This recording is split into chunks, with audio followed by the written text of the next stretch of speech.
because of him, not because of me. Yeah. Shalom, hi, this is Jerusalem Jane, sitting in a very special place. This is the place where decisions are being made that is affecting Israel, not only Israel, but the rest of the world. Today I am visiting someone who is very special. He's a friend of mine too, and he's Member of Parliament, Yehuda Glick. Thank you for taking time to be with us today. Shalom, just one thing, the decisions are made up there by God. We only try to implement things, but he makes the decisions. Yes. Yehuda, before we go into talk about many things, I wanted to, on behalf of myself, my family, and all the followers I have on social media, bring my condolences on the passing of your beloved wife. I know it's been a month or two, but I haven't had the chance to meet you face to face. And when I heard what happened to your wife and she was in the hospital, I prayed for her, my family, my mom, and all the followers here on my social media stood in a gap. Thank you very, very, very much. For her. Thank you very much. It really is a very, personally, very difficult issue. I mean, we work for him. He's our boss. Yeah.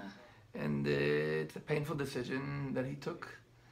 And we're coping with it. And we believe that if that's what he decided, then he'll give us the strength to overcome and manage to get over these obstacles and challenges, and he knows what's best for us. I met your beloved wife once after you had been shot, and you were in the hospital, and she was a warrior for you. And I was in your house on a Friday for Shabbat prayer, and I was sitting with the women in the house and speaking to her. And she talked about, she found out who I am and what I was doing. I will never forget, she said to me, keep on what you're doing for the Temple Mount because it's so important, but be careful, look what happened to my Yehuda. Yeah, she really was very special. She really cared for me very much, and she took care of me, especially, as you mentioned, after the assassination attempt. She really gave her, totally was with me, and 26 years of living together. I'm thanking God for the privilege of those 26 years. And she, just like she told you, will watch out and keep up what you're doing. She told me also, keep up what you're doing and watch out. Yehuda, how are you doing today? I'm doing, managing to overcome, managing to get back to what we're here for. We're here to bring the light of Jerusalem to the world. And when you have to bring the light of Jerusalem to the world, you have to bring the light of Jerusalem first to your own self, and to your own house, and that's what I'm very much involved in. How do you get through something like this? When you have faith, he helps you overcome obstacles, and that's what we're here for. We're here for taking the light of Jerusalem into our lives and sharing it with and that's the mission he gave us right now, and that's where we do it with love. So I want to say to all the people following me that I have known about this gentleman and this warrior for, I think, between 3 and 4 years. When I met Yehuda, he was... more than that, because the assassination attempt was 3.5 years ago. Yeah, so it's more than 4 years ago. More than 4 years ago, yeah. I met Yehuda when he was a very active activist regarding the Temple Mount. The first time we met, you was on a hunger strike. And we met, and I remember you said to me, why did you leave everything in Denmark to come here? And now, Yehuda, we are sitting in the Israeli parliament. You are a member of Knesset. You, my friends, are living proof that God works in mysterious ways. That's for sure. He does. Not only me, every single person, every single street, every single house in Israel is a miracle, is a proof. Today we walk around in the streets of Jerusalem, we hold the Bible, and we see it all happening, and that's... and I think that God chooses the people who he wants, and he chooses the missions each and every one of us has, and that's what we try to do. Yeah. And this is my mission. But it has been an incredible journey for you. It has been surprising. You see the string over here on my head. He pulls the string, and he puts us and plants us exactly where he wants us. Yeah.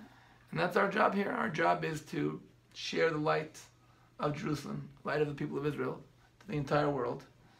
And you have your mission on your blog, on your website, on your YouTube.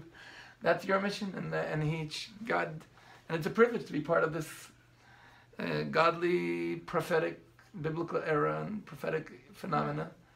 And we're very lucky people to be living for such a time as this. We just had Purim, you know, for such a time as this. God took this young Esther to intercede on behalf of the Jewish people. I think actually, Yehuda, when God created you, he was in a special mood. If you look at this gentleman, if you look at this beautiful red beard and the hair, God said, I'm going to make him extra special because what you have in your heart and your personality is extraordinary. But look, you're like, there's something shining about you, and with your red hair and your beard, you're being noticed. That's the way God wanted me. That's what I mean. He gave me those characteristics. Yes. But I want to remind you that nothing is from me, and I receive so much energy from the people around the world who follow us. Yes. From the people in Israel who are part of this wonderful state of Israel and part of this message of uniting the world around the one God. And just today I just came back from 3 different groups I spoke to this morning. Wow. From all over the world, and we see on the email, on the website, and more people are coming in and showing support and showing interest in what's going on here and connecting to this issue. And I think, you know, when I go into my email and my website, JerusalemofPeace.com, and we have more than 200,000 people who have already signed the Jerusalem Covenant, and we see more and more people who want to connect and want to connect and want to be a flame in the menorah of God and want to be, I would say, caught in those traps, the trap of the energy of God, and that's so many people who want to open those doors and come in and be part of it, because we're living in extraordinary times. As I say, you know, we always speak that the process that people of Israel came back to Israel, Jerusalem, the settlements, but now the process is getting the world to recognize this. We see the leaders of the United States of America who are recognizing Jerusalem as our capital and moving the embassy. But the next step in this godly redemption process is each and every one of you. Yes. Each and every one of you connecting. Each and every one of you coming to visit Israel.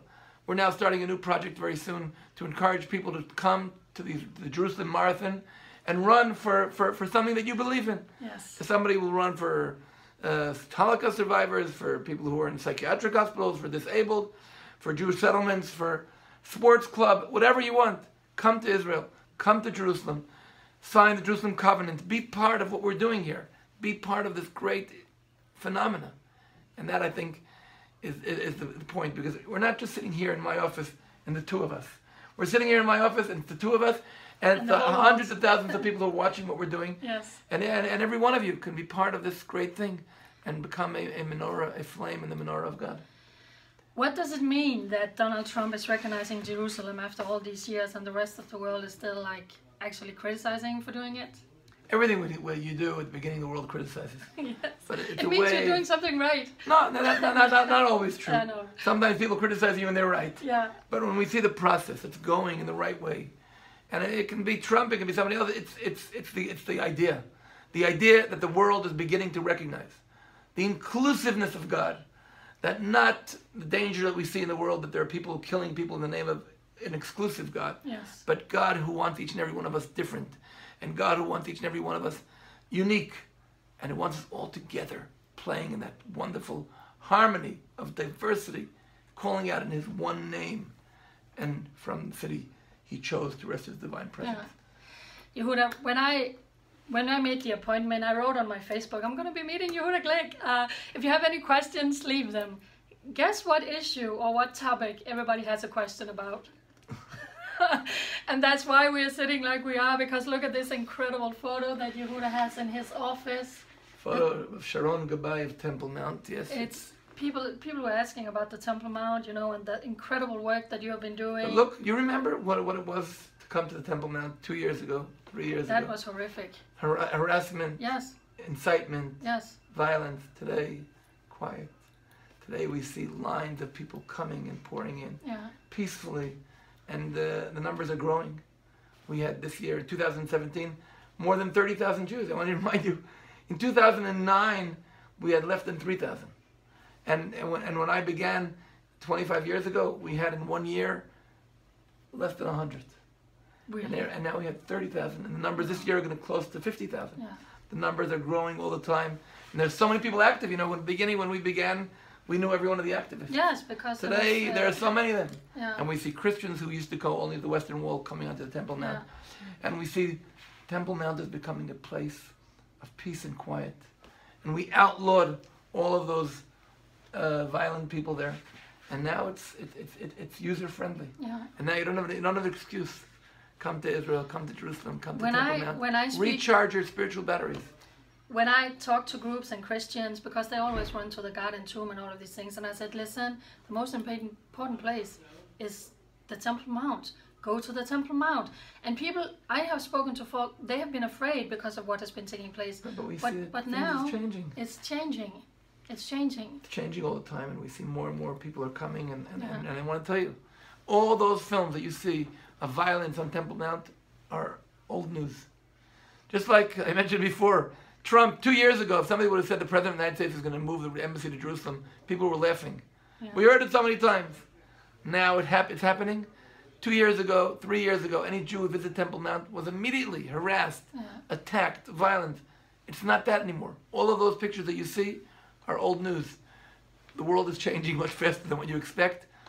Come, be inspired. Yes. Connect. Keep in touch through JerusalemofPeace.com. Keep in touch through Jane. Keep in touch through so many activities that are going on. And I want you to be sure that your batteries are going to be recharged as well. So this is a special year. 17 years of anniversary for the rebirth of the nation of Israel. Now this year we're celebrating 100 years for the Declaration of Balfour. Yeah. We're celebrating 70 years of the announcement of the United Nations and the independence of Israel, and 50 years that we celebrated the reunification of Jerusalem. This is the time to be and celebrate. My weekly, daily chapter I read in the Bible, and this week I began the book of Ezra, and you read about Cyrus saying that the Spirit of God woke him up at the 70th year, and he said, "Let's build a house in Jerusalem." And here we have Donald Trump. You know, I don't know if you're familiar with this. We have this coin. Do I have one? We have a coin. We'll see. I should have one. I heard about it. Here we have this Cyrus Donald Trump coin. My. On the one side you have beautiful. The Bible. Can you on the other side you have Trump and Cyrus. Wow. There it is. On the one side you have the Bible. Yeah. The temple on the one side, and Cyrus and Trump on the second side, and it says, "Temple coin, Cyrus Balfour Trump Declaration, 1917 to 2017." Here it is. You can purchase it from the Temple Educational Center. As far as I know, you can look for it. Just go into the internet and find it under the Temple coin of the Balfour Trump Declaration, and it's happening. You see, there it is. This is extraordinary. You know, I just invited my mom. She's coming next month because I was like, my mom has been, this is a ring from my grandmother.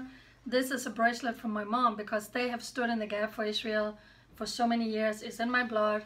So I invited my mom because I want her to come, and she's been interceding for Israel and for the Jewish people. Now I want her to come and celebrate. This is the year to come. The book I printed came out now in Chinese. Really? And it came out in so many different languages, in Hebrew, English, Russian. It's being translated Indonesian to German, Arabic, French, Spanish. It's really capturing the world. So I want to end this little interview by asking, because now we talked about the good thing, let's just be a little bit serious right now, because there's a lot going on in Syria, with Iran moving in, military bases, Israel flying in, drone. How do you see the whole escalation up north? I also saw some of the IDF saying we are preparing for something this year. Is it too quiet right now? What's your assessment? We thank God for every single day of quiet. We do. We haven't had real quiet ever since the birth of the State of Israel. Yeah. But I want to remind you, in the first year of the State of Israel, in 1 year, 6,000 Jews were killed. Yeah. And that was a population of 600,000, which means 1% of the population. That would be in our days numbers of 70,000. Yeah. So now, unfortunately, every single terror attack is very painful, but last year we had 10 victims. and those, every one of them is a world, but it's different. The quiet is here, and Israel is strong, and God is protecting us. And therefore, I don't know what's going to happen, and I'm sure that just like till today, 70 years, God was with us in every one of our obstacles and challenges. It's going to continue that way. Yeah. So, last words you want to say to the whole world, because let me tell you something, my friend. When I read what folks wrote to you, the love, the support for you and for your family, and you know, tell him we love him, tell him he's not alone, tell him to continue the work, tell him how important he is. You're like a lion roaring out of Judah. Seriously, people love you. First of all, thank you for the love. It's always very, very good feeling to feel the love, and it's very significant for me, and I want to thank you all for your prayers and for your love. But the very major thing is we have to add light to the world. Yes. Share positive energy from your hearts to people. Compliment people. Thank people. Try to be less aggressively critical. Try to be open with light, because you know when it's dark, everybody's like the same in the room. When we turn the light, we see the beauty of every single one. And when you share light with others, you get light back. When you share good with others, you get good back. It's no greater feeling in the world than to give somebody else a good feeling. So let's share the light of God and give positive, because we're all part of one great, diverse harmony, all under the one inclusive God, the one and only. You're always so inspiring. And every time I have met you since the whole thing that happened to you, every time I say, how are you doing? You always do like this. It's all about him. You know, and that is so inspiring, because what you have been through and what you have endured, and for you to have that reply is such an inspiration. Thank you, Jane, and you're also wonderful. Your activity is really beautiful. It's really admirable, and people love you around the world. And continue doing what you have to do, and it's beautiful. Thank you, Yehuda. Shalom. Shalom.